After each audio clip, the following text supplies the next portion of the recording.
Hello મિત્રો, કેમ છો? બધા મજામાં હશો ને? આજે આપણે અજમાની અંદર પાણી ચાલુ કર્યું હતું ભાગ 2, એટલે આપણે 2 દિવસ થયા છે અજમાની પાણી વાળવા ને હવે કેટલું બાકી રહ્યું છે એ બધું આપણે આ વિડીયોની અંદર જોઈશું.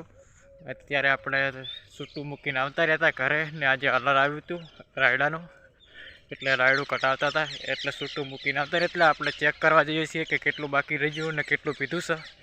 ચાલો ત્યારે હવે આપણે એક જઈને જોઈ લઈએ કે કેટલું બાકી રહી ગયું છે. મિત્રો આપણે અજમો છે ને આપણે અહીંયા કણ છૂટું મૂકીને આવતા રહ્યા હતા એટલે આપણા ચારા ભરાઈ ગયા છે, અડધા બાકી રહી ગયા છે.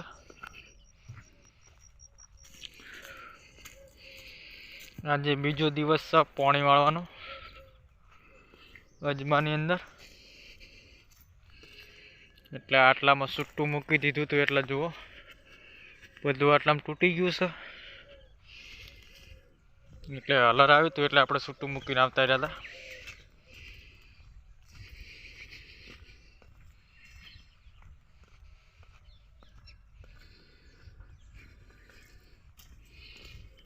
અજમો તો બહુ મસ્ત જ છે.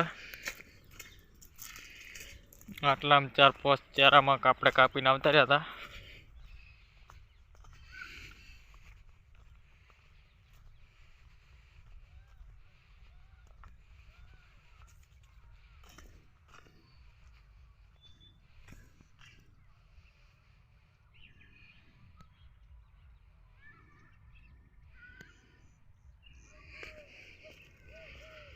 જોઈ શકો છો આટલામાં બધું કોરું રહી ગયું છે અને અમુક પાવી નાખ્યું છે.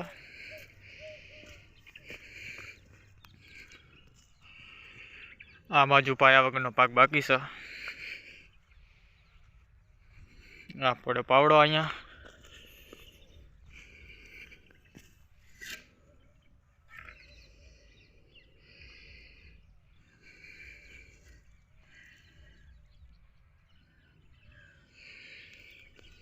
આ બાજુનો પાક બાકી છે. આ બાજુ અજમો પણ સારો છે, એટલે આ બાજુ અજમો સારું થવાનું કારણ એ કે આ બાજુ સરખી જમીન છે ને અજમો પણ મસ્ત ટોપ થયો છે. અમુક ભેગી વરિયાળી છે, જુઓ આ મિત્રો, આ વરિયાળી છે, જોઈ શકો છો. અજમો કેવો છે મિત્રો, કોમેન્ટ કરજો.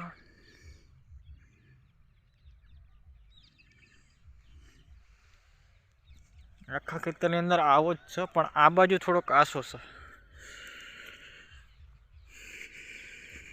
આ બાજુ થોડોક અજમો આસો છે. પાવાનું આપણે પેલી બાજુથી ચાલુ કર્યું હતું, પાતા પાતા આજે આપણે એટલે પક્યા છીએ, એટલે હવે કાલે પી રહી છે 3 દિવસ પૂરા, એટલે આપણે આ બાજુ બધું પતી જશે. 3 દિવસની અંદર અમે આ ખેતર પાવી નાખીએ છીએ. 5 વીઘા જમીન સારી ને અજમાની અંદર થોડીક ચરમી આવેલી છે અમુક જગ્યાએ, એટલે જેમ લીલો રહે એમ અજમો બહુ બગડતો જાય, એટલે આવી રીતે પત્તો બળે, જુઓ હશે ને એવી રીતે ફૂમકો બળે છે. અમુક છોડ ઉતરે છે ને એવું બધું થાય છે. અજમાની તો ખેતી પહેલી વખત કરી છે, એટલો બધો અનુભવ નથી, પણ તો એ કરી નાખી છે.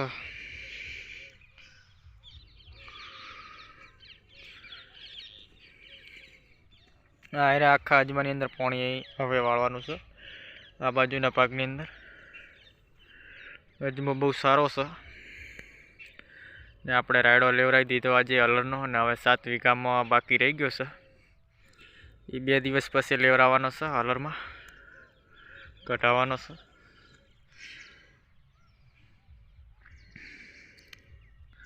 અજમો ટોપ છે.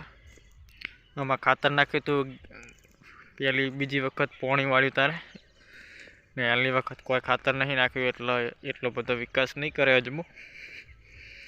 અમુક અજમાના છોડ આવા પીળા પડી જાય છે, જુઓ, એટલા આને ચરમીનો અસર કહેવાય.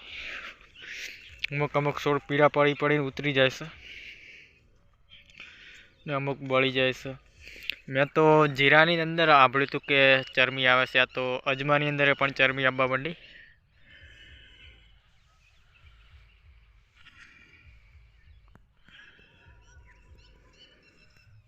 વિડીયો ગમ્યો હોય તો લાઈક, શેર અને સબસ્ક્રાઈબ કરવાનું ના ભૂલતા. દરરોજ મારા આવા ખેતીવાડીના વિડીયો આવશે. જય માતાજી મિત્રો, થેન્ક યુ.